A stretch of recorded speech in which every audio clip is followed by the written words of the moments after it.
Why is it Correct. so hard to change? You know, it's challenging to change because we're the way our body is, or the way the body is set up neurologically, is we create neurological patterns. We create mental patterns that form beliefs, and then we work out of those beliefs. So, to give an overall picture of how we end up of patterns, having so many patterns, we see our animals, dogs and cats, as being programmed. But we don't see ourselves that way, which is kind of interesting because in many ways we're also programmed. From the ages, well, probably even in the uterus, you're getting messages.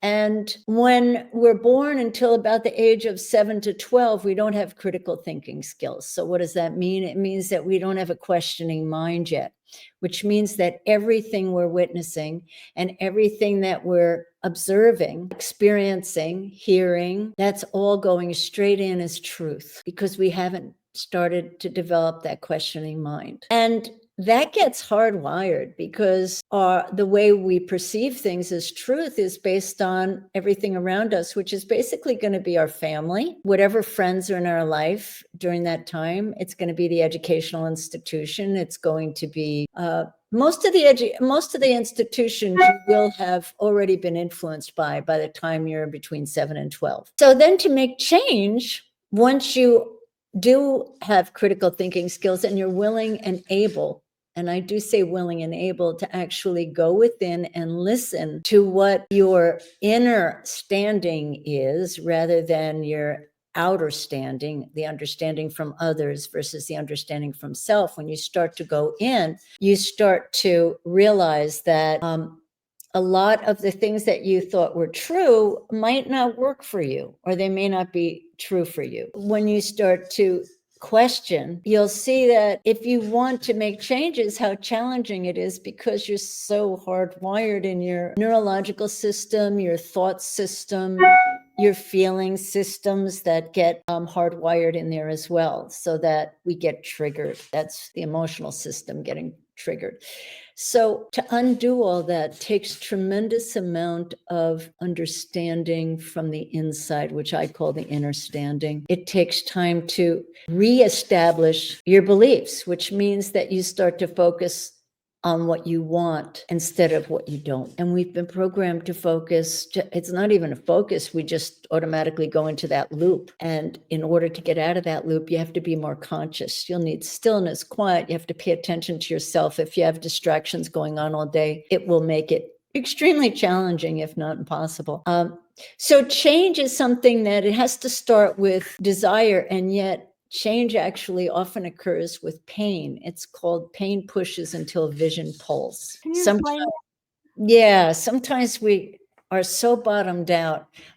Can you excuse me for 1 second? I have an animal that's scratching at the door. I've got to let Angel out. Oh, sorry about that. That's okay. That's a first. Okay, so pain pushes until vision pulls. Often what happens, it's not until we bottom out with our pain, meaning the suffering we're experiencing by being out of alignment with what's true for us or what we really want. We can only force ourselves to stay in a situation as long as we're willing to put up with the pain and suffering of it. Often we have to bottom out, like an alcoholic, like a drug addict. We have to bottom out on our suffering. The addiction, we often think, is maybe the addiction is, we think, to a certain habit we have, like eating the wrong foods. But maybe we're really addicted to guilt. We get addicted to feelings. We get addicted to those patterns. And whenever you do something that you know isn't good for your body, if your response has been to feel guilty, the addiction is more guilt than it is the food. So it's really important to pay attention to what it is, our triggers. All of that is stuff we're carrying from the past that we have to release. You can release it consciously, and that's the good news. But the pain often helps us to get so fed up with ourselves. We get fed up with being fed up that we actually make the changes that are uncomfortable, because change is uncomfortable for the human. It is. We really do like security. We like knowing what's going to happen.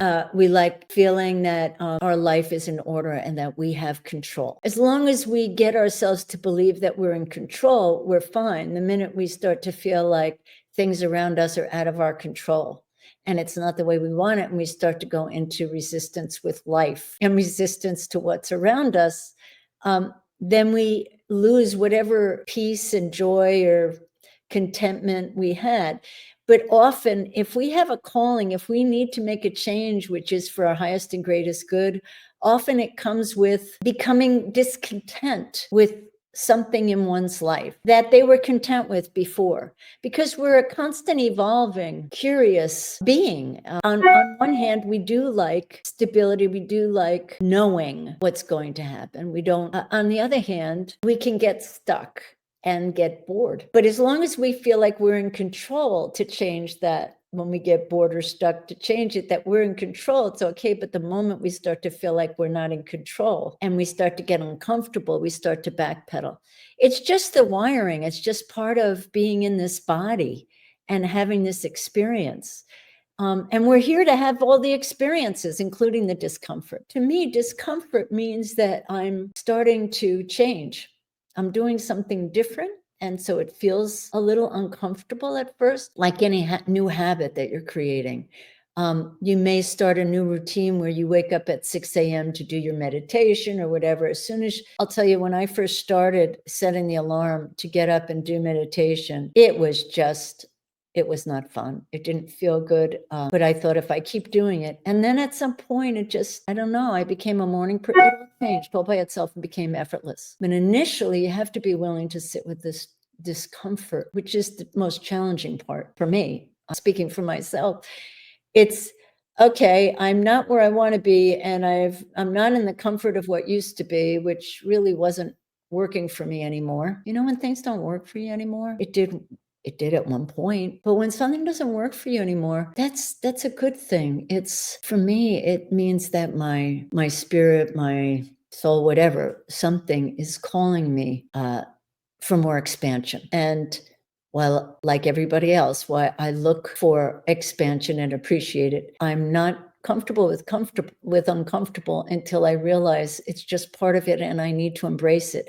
The moment I leave resistance and I embrace it, it's better. It changes. But we forget that we have to love ourselves through it all. And what is love? Love is allowance. It's acceptance. So you may not feel like you're loving yourself when you're in the discomfort, but you actually are, because if you can love yourself during the discomfort, meaning you don't abandon yourself, you don't criticize yourself, you don't tell yourself you're doing something wrong. You recognize that you're in discomfort because you're changing. And we have a resistance to that we need to surrender and let go of. And when we can do that and we leave the resistance, it's over. We're home free. You know, I've seen you make a lot of changes, Deb. In the last couple of years, it was amazing. And you were disciplined with those changes. It's really the pain pushed me, and then the vision pulled. Yeah, and so here's the gift, everybody. How are you going to change so that you're changing in alignment with your true desires, with what makes you feel good and happy and whole? When you're in pain, it's going to push you to a point where you're going to want to change. And that's where the vision comes. Whatever you start to think is going to pull you out of that suffering, besides pushing it down, versus pushing yourself to do things that don't feel that way. So the vision is what you're suddenly going to start wanting. It's that underneath desire calling. All of a sudden you want to start traveling and you're like, well, that's inconvenient or whatever, but it starts with something that may not be so loud, and it builds up, and the louder it builds up, the more motivated people are to move into the vision and out of the pain. But if the suffering or the pain isn't there, it doesn't mean you can't make changes. Some people are just naturally curious, more curious than others, and they're willing. They look forward to the change because that's their greatest expansion. They approach challenges in a different way. As long as we approach challenges with constricted fear, like, you know, it takes us that much longer to get through it. Whereas if you can approach challenges with, oh, this is interesting. I wonder why it's coming with a kind of curiosity. Why is this happening now? What is this trying to teach me? Tell me. If we can shift our attitude, it shifts everything. Coming faster, coming Yes. more strongly. More strong, more intensely. Yeah, I've noticed that too. And I will say though that have you noticed that if we allow ourselves to heed the calling, work through the discomfort and get to the other side, and we can deal with the challenges much more easily.